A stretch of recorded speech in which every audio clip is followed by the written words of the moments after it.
चीन के बहाने कांग्रेस ने प्रधानमंत्री पर हमला बोला है। चीन के नाम पर घबरा क्यों जाते हैं, ये कहना है कांग्रेस का।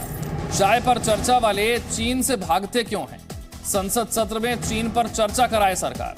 लद्दाख के पास चीन के हाईवे को लेकर सरकार चुप क्यों है? तो चीन के मुद्दे को लेकर कांग्रेस ने प्रधानमंत्री पर हमला बोला है। सेना वीर है, राजा कायर है। या राजा कायर है या राजा मजबूर है, यह हम नहीं जानते। या राजा को मोहब्बत है चीन से, हमें यह भी नहीं मालूम। तो यह राजा बताएगा कि क्या कारण है।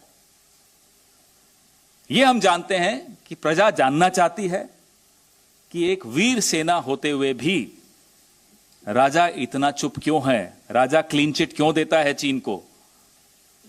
राजा घबरा क्यों जाता है चीन के नाम पे? राजा चीन के मुद्दे पर चर्चा भी क्यों नहीं करना चाहता? ये राजा से पूछिए। हम भी राजा से ही पूछ रहे हैं आपके माध्यम से। हम तो पिछले कई सत्रों में लगातार चीन पर चर्चा करना चाहते हैं। ये चाय पे चर्चा वाले लोग चाइना पे चर्चा करने से क्यों घबरा जाते हैं, ये हम जानना चाहते हैं। तो the prime minister, instead of issuing clean chits, must come clean on China.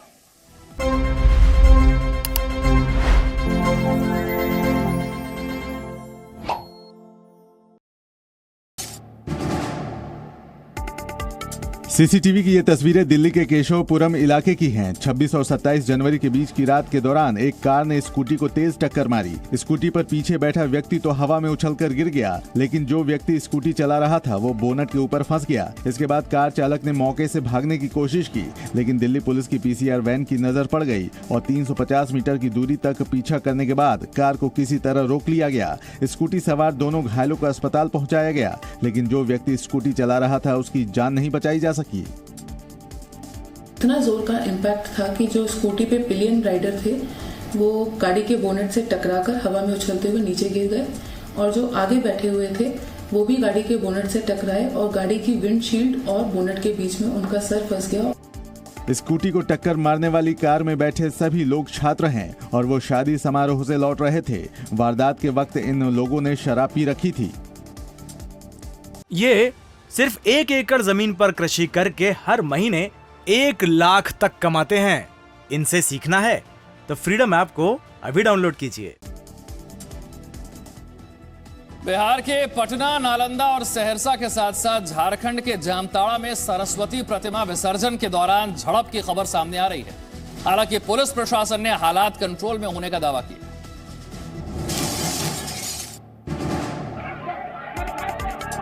तस्वीरें झारखंड के जामताड़ा की हैं, जहां सरस्वती प्रतिमा के विसर्जन के दौरान एक पक्ष द्वारा रास्ता रोकने पर बवाल हो गया। विवाद इतना बढ़ा कि दोनों तरफ से पत्थरबाजी शुरू हो गई। हालात संभालने के लिए पुलिस भी मौके पर पहुंची, लेकिन दोनों तरफ भी भीड़ उग्र हो गई। गुस्साए लोगों ने पत्थर चलाने के साथ ही एक दूसरे पर लाठियां भी बरसाई, जिसमें कई पुलिस वाले भी जख्मी हो गए। इस बीच हालात बेकाबू होने पर भारी संख्या में पुलिस बल तैनात कर दिया गया है। नालंदा की सड़कों पर दिखाई दे रहे ये पत्थर इस बात की गवाही दे रहे हैं कि यहाँ हालात कितने बिगड़ चुके हैं। यहाँ भी सरस्वती प्रतिमा के विसर्जन के दौरान 2 गुटों में जमकर झड़प हुई। दोनों तरफ से पत्थरबाजी के साथ ही फायरिंग की भी खबर है, जिसमें एक शख्स की हालत नाजुक बनी हुई है। घटना के बाद इलाके में भारी संख्या में पुलिस बल तैनात कर दिया गया है।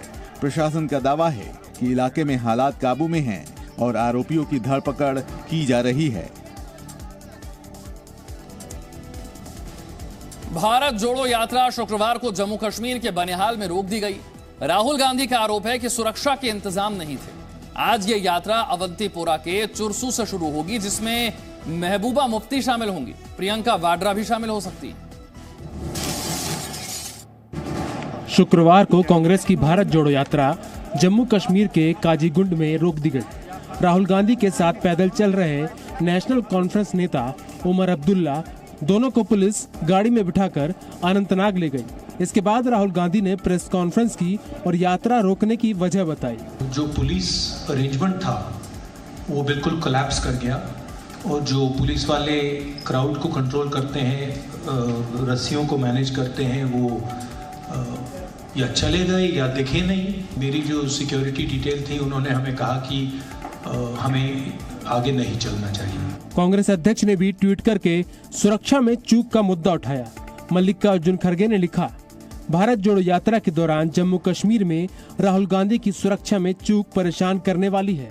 भारत पहले ही 2 पीएम और कई नेताओं को खो चुका है। बीजेपी का कहना है कि राहुल गांधी झूठे आरोपों के जरिए सुरक्षा बलों का मनोबल गिरा रहे हैं। दिग्विजय सिंह के बाद अब एक और कांग्रेस नेता राशिद अल्वी ने सर्जिकल स्ट्राइक के सबूत मांगे हैं। राशिद अल्वी ने कहा है कि अगर वीडियो है तो उसे दिखाने में दिक्कत क्या है।